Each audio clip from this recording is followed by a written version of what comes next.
سلام دوستای خوبم، حالتون چطوره؟ به یک ویدیو دیگه از کانال آشپزی سرآشپز خوش اومدید. امروز قراره با هم یاد بگیریم چجوری سبزی خورشتی رو به روش صحیح درست کنیم. پس تا آخر ویدیو همراه من باشید. در ابتدا وقتی سبزیمون ریختیم تو مایتابه، زیر گاز رو روشن میکنیم با شعله زیاد تا آب بندازه.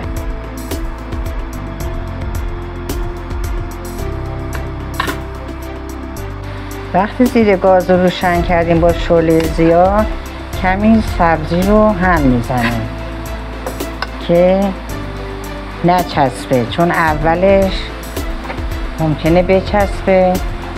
باید هم بزنیم، زیر روش کنیم که قشنگ آب بندازه سبزی.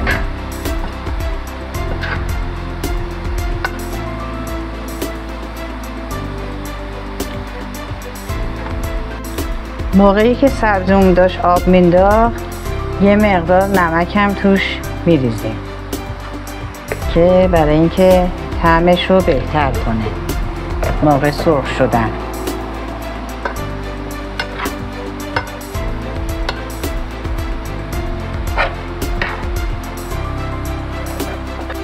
بعد از اینکه سبزیمون آبش بخار شد، روغن بهش اضافه میکنیم. من از روغن جامد استفاده میکنم، به خاطر اینکه روغن جامد اگه بخوای بذاری فریزر خوب یخ میزنه، ولی روغن مایع اینطوری نیست.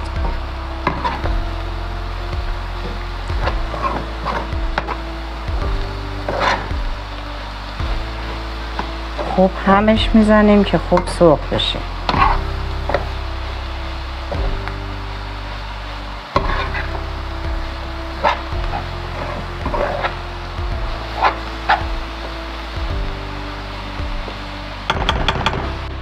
دوستای عزیزم، این سبزی رو اینقدر هم میزنیم تا رنگش تیره بشه. بستگی به خودتون داره که چقدر این سبزی میخواد سرخ بشه.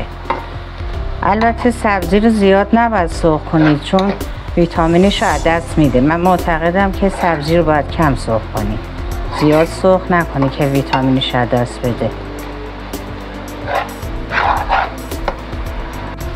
بعد از اینکه روغن رو ریختید داخل سبزی، با شعله زیاد کمی همش میزنیم که روغن به خورد سبزی بره. بعد دیگه شعله رو کم میکنی، یعنی اینقدر باشه که سبزیتون نسوزه. با شعله ملایم سبزی رو سرخ کنید، چون شعله زیاد باشه سبزی زود میسوزه، طعم تلخی به خود میگیره. خب دوستان، سبزیمون سرخ شد.